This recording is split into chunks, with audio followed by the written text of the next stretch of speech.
Hello, and today we're going to delve into one of the most misunderstood aspects of training, and that is strength training, and bust a few myths and back up with some basic science. Myth number one, adding any external load will make you stronger.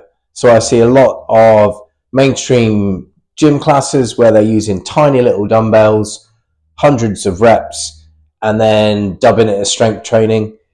Ultimately, it's going to be strength endurance training at best. If you want to get a strength stimulus, the weight needs to be, or movement needs to be relatively heavy for, 1 to 6 reps is the basic textbook answer. 80 to 90% of your 1 rep max, the most you could possibly lift, i.e.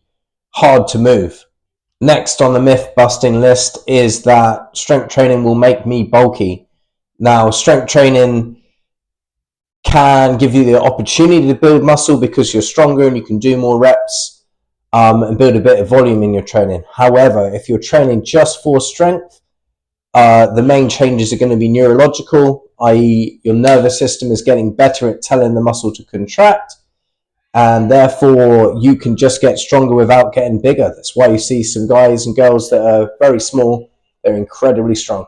Next on the list would be that strength training causes injury. Now, of course, strength training can cause an injury if you go into a range that you don't possess, you go up in weight too quickly, you lose form.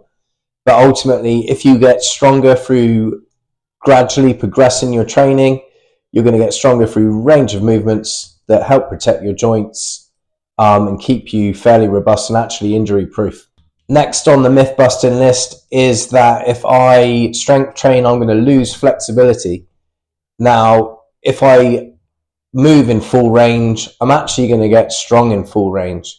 So people generally lose flexibility from strength training when they're not moving through a full range in their training, i.e.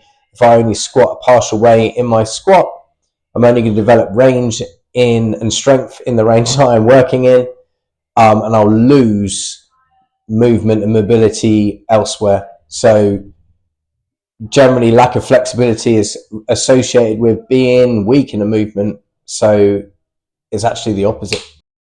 Last on the list is that I am too old to do strength training, and it's quite the opposite. Our bodies keep on adapting as we get older. In fact, the emphasis on strength training as we age should be even greater, in that we lose muscle mass, we lose strength as we age, we then lose potential to move around well, and we lose aspects of our life that we enjoy doing, like running, climbing, staying athletic, playing with our kids, grandchildren, etc. So stay strong, don't let age be a factor.